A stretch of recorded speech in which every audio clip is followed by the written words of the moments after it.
Ano yun? Ah, pagkain? Sayang to. Wala naman nakatingin. Swerte. Ate, hindi libre yung pakiramdam na parang tapunan kami. Yung mga bagay na ayaw nyo na at wala nang pakinabang. Ano, nagrereklamo ka na? Alam mo, Emma, naswerte mo nga eh. May nagbibigay sa'yo. Kapag may mga gamit na itatapon na, ikaw nga agad ang naiisip ko eh. Hirap kasi sa'yo, hindi ka marunong magpasalamat. Sakto, nakasalubong kita, may bibigay ako sa'yo. Oh. Oh, bag. Eto, magagamit ko to sa eskwelahan mo.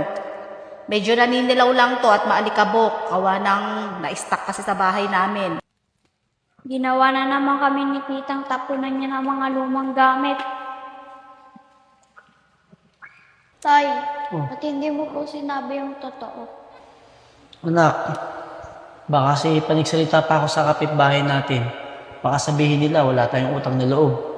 Umiiwas lang din ako sa gulo.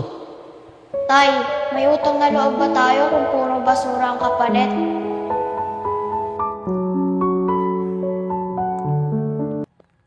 Pasensya ka na tay. Ngayon lang po kita nadalaw.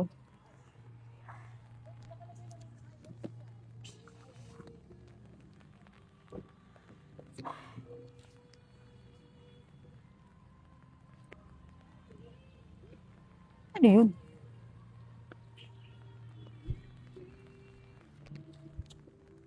Ah, pagkain? Sayang to. Wala naman nakatingin. Swerte. Okay pa itong tinapay ah. Iniwan nila dun. Sayang nga ma'am.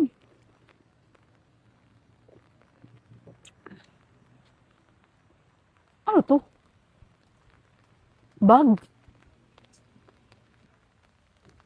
Tao ba? Teka lang nga, titignan ko nga muna. Ano ba to?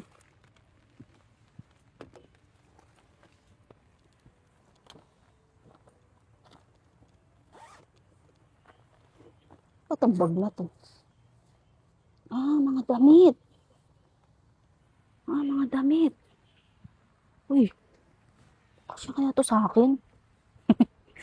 Kaganda.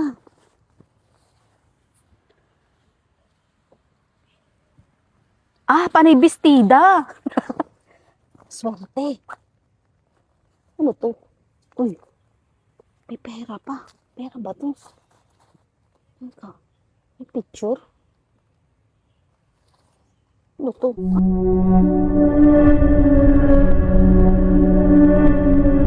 Ito. Hindi kaya ito yung may-ari nito? December 25, 1975.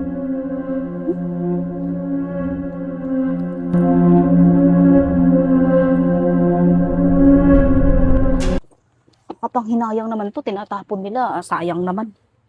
Sa kanila, kuwanin ko pa rin to, itatabi ko to. Teka lang nga. Kami makakita sa akin. Alis na. Eman! Eman, bilis, may dala ko. Ayan, asa yung tatay mo? Dali, may dala ko.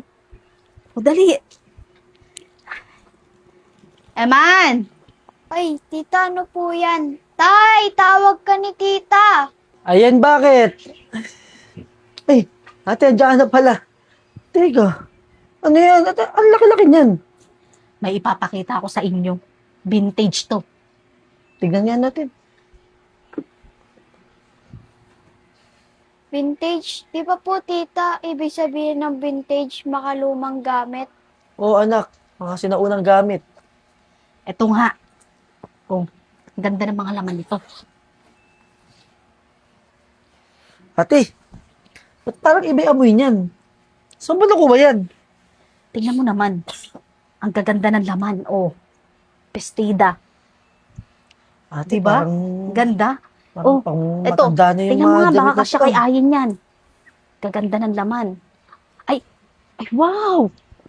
Slacks! Ay, ang ganda. Kasya to sa'yo. Oh, slacks. Pwede mong pamasok yan. Di ba? Ganda. Oh. Oh, puro bestida nga. Ayan, oh, ito yung tinignan ko kanina. Oh, di ba? Ang gaganda ng laman. Oh, wow! May bag pa, oh. Bigay mo kay Ayen. Kay Ayen na lang yan. Gaganda ng laman. Ay, ito pala. Pera. Di ko alam kung saang bansa ba to. Oh, sa inyo na lang to. Ay, teka. Tinapon ko na to, ah.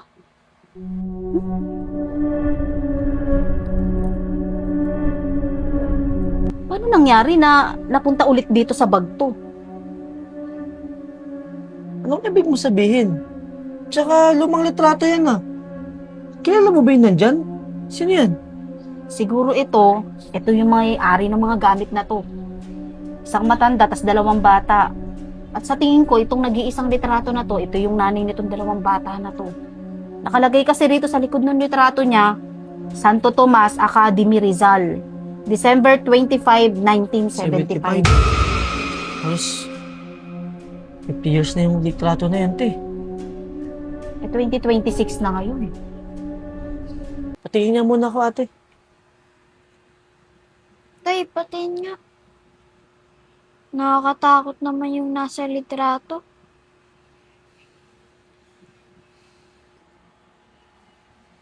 Nakuha ko to doon sa katabing libingan ni tatay. Nga pala, ba't hindi kayo dumalo sa puntod ni tatay? Death anniversary niya ngayon ah.